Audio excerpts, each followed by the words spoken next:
Russian armed forces systematically use torture in occupied areas of Ukraine. Russian armed forces and associated groups systematically use torture in occupied areas of Ukraine, pointing to a deliberate policy, a United Nations expert said. The UN's Special Rapporteur on Torture, Alice Jill Edwards, said she had drawn that conclusion following a visit to war-torn Ukraine in September.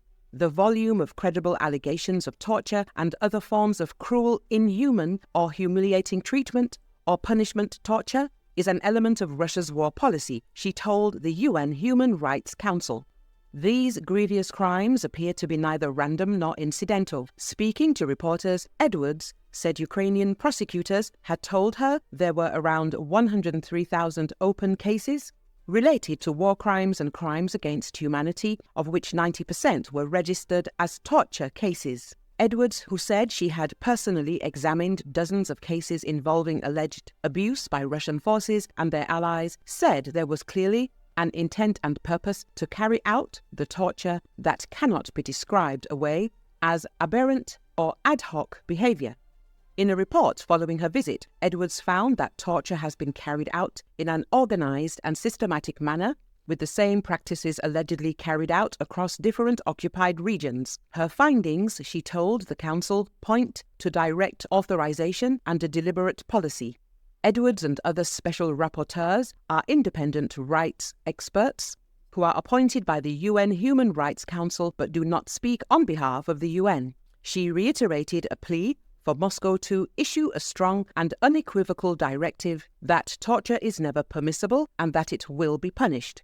Edwards, who has been denied access to Russia, also urged the country to open investigations into these allegations and allow international monitors into all places of deprivation of liberty and to observe criminal proceedings. Turning to the conditions Russian prisoners of war face in Ukrainian custody, she said sincere efforts were being made by the Ukrainian authorities to treat prisoners of war respectfully. U.S. Embassy warns of imminent attack in Russia. Diplomats urged American citizens to avoid gatherings. The U.S. Embassy in Moscow has warned that extremists are plotting to carry out attacks in the Russian capital within the next few days. The embassy is monitoring reports that extremists have imminent plans to target large gatherings in Moscow to include concerts, and U.S. citizens should be advised to avoid large gatherings over the next 48 hours, the diplomatic mission said in a statement on its website. It urged Americans to stay vigilant and monitor local media for updates. The embassy did not provide any additional details about the alert. The alert was issued amid the ongoing tensions between Moscow and Washington. On February the 7th, the Russian Foreign Ministry summoned American Ambassador Lynn Tracy, demanding that the embassy cut all ties with 3 U.S.-funded NGOs whose work was recently banned in Russia. The Foreign Ministry further threatened to expel any U.S. embassy employees who will attempt to interfere in the domestic affairs of the Russian Federation, including subversive campaigns and misinformation in the context of the conflict in Ukraine and the upcoming presidential elections in Russia. Ambassador Tracy was issued a formal note which demanded that Washington's embassy cut all ties with these outlawed groups. Among other things, its website and social media should remove all mentions of the 3.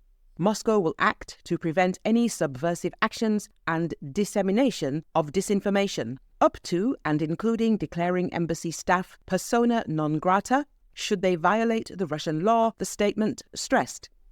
An organization that is deemed undesirable in Russia has many of its rights suspended. It may not establish offices in the country or use its financial system and can't publish anything under its name.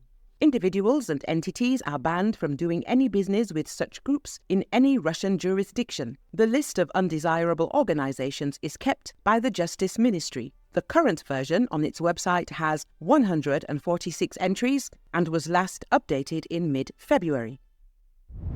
China prepares for open war with Taiwan. Taipei's defense ministry reveals Beijing's plan. China has increased military pressure on Taiwan in the so-called grey zone. Beijing saturates the areas around the island with balloons, drones, and civilian ships. The Chinese are trying to exhaust the enemy before starting an open war. According to Reuters, citing a report by the Ministry of Defense of Taiwan, China is trying to exhaust the enemy without resorting to an open military confrontation. The document reads that the China uses the tactics of a multi-front saturated grey zone to deplete Taiwan, which includes increased patrolling with vessels and aircraft. China has attempted to increase the burden on our naval and air forces and conceal the existence of a median line in the strait, the report reads.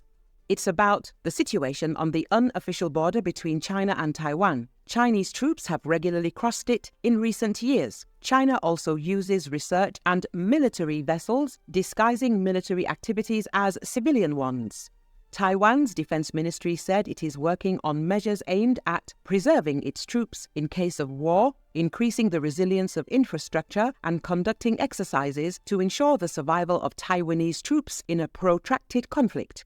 In addition, the Taipei Military Department is stockpiling weapons and fuel to withstand a long war with China. The ministry noted that it is analyzing and drawing lessons from Russia's war against Ukraine and the military actions of Israel and Hamas.